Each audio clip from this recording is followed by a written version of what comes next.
Let's do it. It's fight day. It's fight day. Tyson Fury, Francis Ngannou. We got a big old fight. Heavyweights doing an expedition in the Saudis.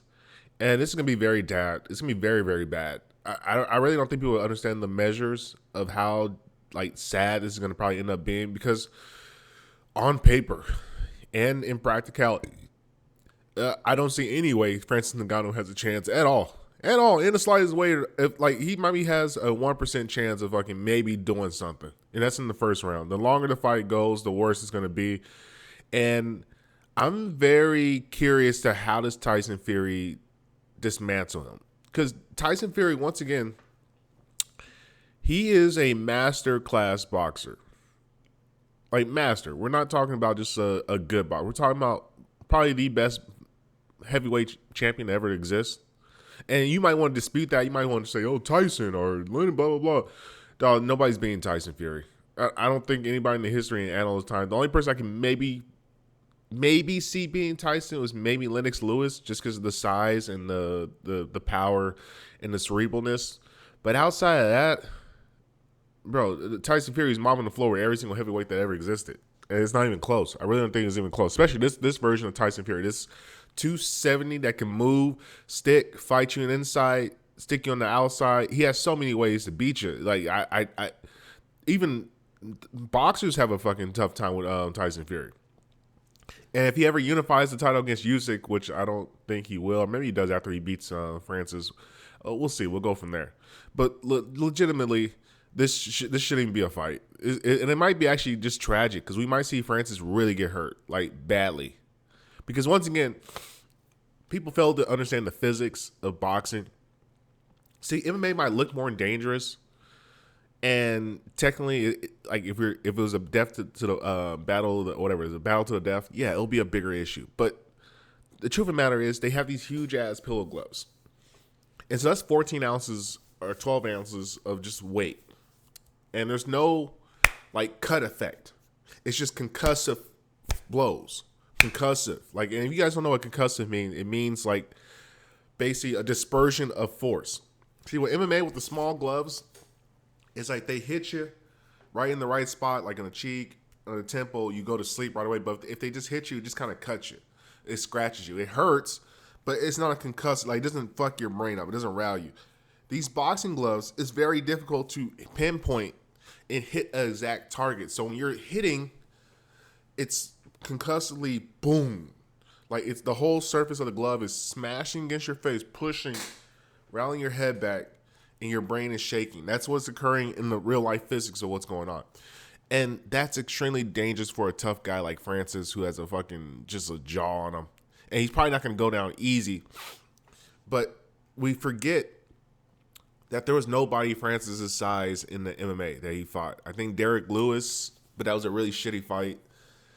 But outside of that, I don't think anybody he ever fought was about his weight. And like Francis was like 280 something, and he cut down to 260. So now Francis coming in at 270 and Tyson's coming in at 277. And Tyson's more agile, a smarter boxer, a more clever boxer, more proficient, been doing it longer.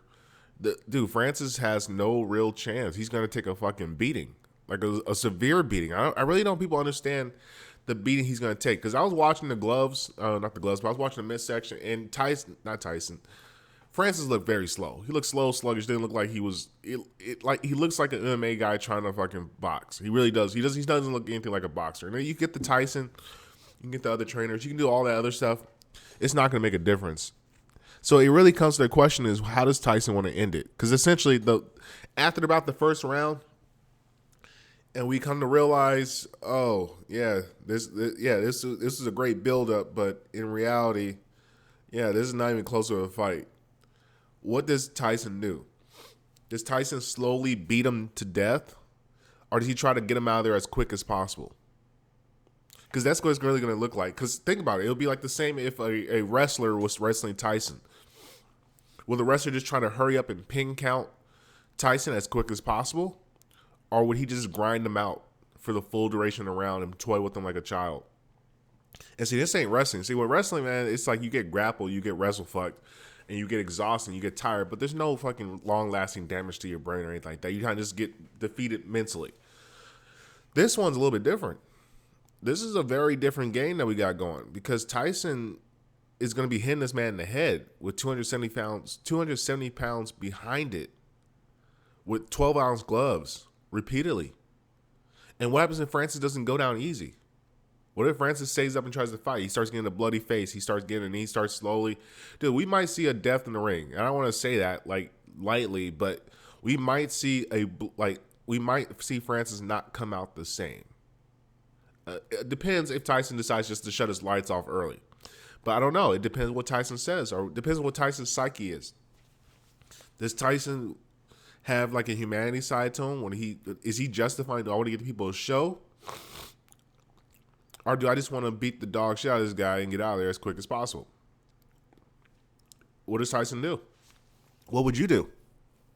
If you had an opponent that you know that you're almost surefire to beat after about the first minute when they tire out, and then at that point you could just decide, because this is where you got to decide if he's going to be a good man or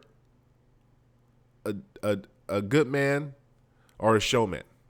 Because a good man will just end Tyson as soon as possible. Or a sportsman or a showman. That's the better way to say it. Because the sportsman, it's your duty to finish the guy as quick as possible and with the least amount of damage to yourself. That is your job. Fuck the fans. That's not the point of the battle. The point of the battle is to finish the fight as quick as possible. Now the showman, if he's a carny and he wants to do a pro wrestling style and just have a long beating where he realizes, okay, once I'm safe, I can't really be hit. He's not going to be able to do anything to me. Does he just continue to beat on him? And then does Tyson's people, not the people, but does Francis people have the wherewithal to make sure to stop the fight when they realize it's gone too far? And with Francis, is he going to try to dispute? Because somebody has to save the fighter from himself. And Francis is a tough guy. Francis is definitely a tough guy. He's not a coward because he's showing up doing it under his rules. He's not complaining about it. He's happy. He looks at it as a win. He's gracious for the opportunity.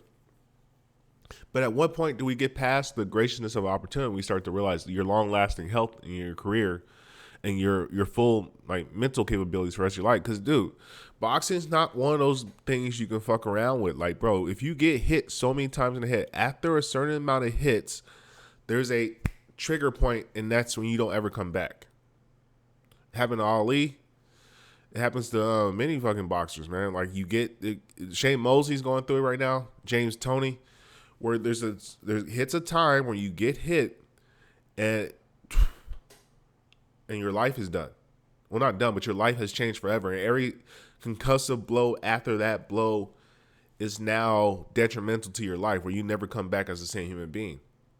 And so we're going to look at this more as a morally and ethical question about who's Tyson Fury? Like, what would you do in a situation? Because it's not like the Floyd Mayweather and McGregor fight where they're 145 pounds, 150 pounds. There's no real force. There's nothing that's going to, like, they're smaller guys. So the weight is not as, like, bad, and you're not going to take as much damage. That's why, like, he was calling it half a fight. But with heavyweights, it's a different, people don't understand, heavyweight boxing is not the same. It's a different game as opposed to the lighter weight classes. Because the lighter weight classes, it's like you can shut guys' lights off, but the cumulative damage of getting hit a bunch of times, it takes way longer over time for you to really feel the effects because there's not as much weight being hit you with.